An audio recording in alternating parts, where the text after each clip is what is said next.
আমরা অনেক সময় এমন কাজ করে ফেলি যা আমাদের পরে পাপ ভূতে ভুগতে বাধ্য করে। কিন্তু কিভাবে আমরা নিজেদের এই ভুল কাজগুলো থেকে দূরে থাকতে পারি? আজকের এই ভিডিওতে আমি আপনাদের এমন কিছু উপায় বলবো যা মেনে চললে আপনি পাপ কাজ থেকে নিজেকে বিরত রাখতে পারবেন। আসুন শুরু করি। নাম্বার 1, আল্লাহর প্রতি গভীর বিশ্বাস ও তাকওয়া গড়ে তোলা। প্রথমেই মনে রাখতে হবে, আল্লাহ আমাদের সর্বদা দেখছেন। যখন আমরা এটা গভীরভাবে উপলব্ধি করব, তখন আমাদের মনে পাপ কাজ করার সাহস কমে যাবে। তাই প্রতিদিন নামাজ আদায় করুন, কোরআন তেলাওয়াত করুন এবং আল্লাহর নির্দেশনাবলীর প্রতি মনোযোগ দিন। নাম্বার 2, নিজেকে ভালো কাজে ব্যস্ত রাখুন। আপনি যখন খালি থাকবেন, তখন শয়তান আপনাকে পাপের দিকে আগ্রহী করাবে। তাই চেষ্টা করুন সময়টাকে ভালো কাজে ব্যয় করতে। পড়াশোনা করুন, নতুন কিছু শিখুন কিংবা সমাজমূলক কাজে যুক্ত হন। ব্যস্ত থাকলে পাপ কাজ করার সময়ই পাবেন না।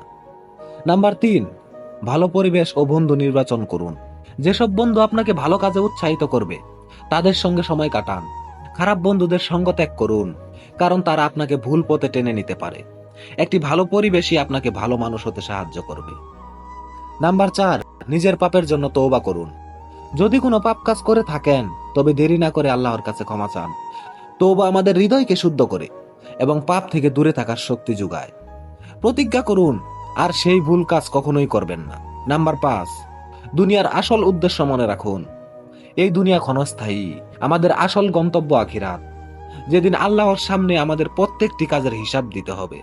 যদি আমরা এটা মনে রাখতে পারি, তাহলে পাপ কাজ থেকে দূরে থাকা অনেক সহজ হবে। পাপ কাজ থেকে দূরে থাকা আমাদের জন্য খুবই গুরুত্বপূর্ণ। যদি আমরা নিজের জীবনের এই উপায়গুলো অনুসরণ করি, তাহলে পাপ কাজ থেকে বিরত থাকা সহজ হবে। আল্লাহ আমাদের সবাইকে সঠিক পথে চলার তৌফিক দিন।